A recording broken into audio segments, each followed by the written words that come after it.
ada simpanan, nak ada tabungan emas yang banyak, konsisten menabung setiap bulan. Kalau ada satu perkataan je untuk jadikan simpanan kita berada dalam jumlah yang banyak, perkataan tu adalah konsisten. Jadi untuk tuan-puan yang dah menabung emas dengan public gold, yang dah ada akaun emas gap, konsisten sahaja menyimpan. Pakar kewangan sendiri yang bagi tahu, guru saya Tuan Muhammad Zulkifli Syafiee, nak ada simpanan, nak ada tabungan emas yang banyak adalah konsisten menabung setiap bulan. Jangan tengok harga, ikut bajet tuan-puan masing-masing. Tuan-puan yang ada bajet besar tu, itu bonus untuk tuan-puan. Jadi simpanlah emas, menabunglah emas setiap bulan dalam jumlah yang besar. Dan untuk tuan-puan yang mana kurang bajet, kan tak ada masalah sebab public gold ni kita boleh menabung emas serendah RM100 dan ke atas. Nak top up pun boleh minimum RM100 dan ke atas. Jadi mudah untuk semua orang. Tak ada alasan dah tak ada simpanan emas. Yang penting konsisten saja menabung setiap bulan. Kalau tuan-puan konsisten 1 gram 1 bulan, setahun tuan-puan dah ada 12 gram.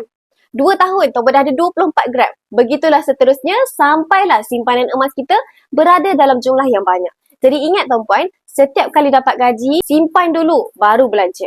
Alihkan dulu kepada bentuk emas, selebihnya barulah kita belanja. Jadi buat je perkara yang sama, insya-Allah nilai kekayaan tuan-puan dalam bentuk emas akan bertambah dan terus bertambah. Tahniah untuk tuan-puan yang dah ada akaun emas gap. Untuk tuan-puan yang belum lagi ada akaun emas gap, cepat-cepat daftar, boleh isi form sign up dekat bawah ataupun tuan-puan boleh sahaja refer pin video saya untuk saya guide langkah dan cara yang terbaik menabung emas di public gold sesuai dengan bajet tuan-puan masing-masing.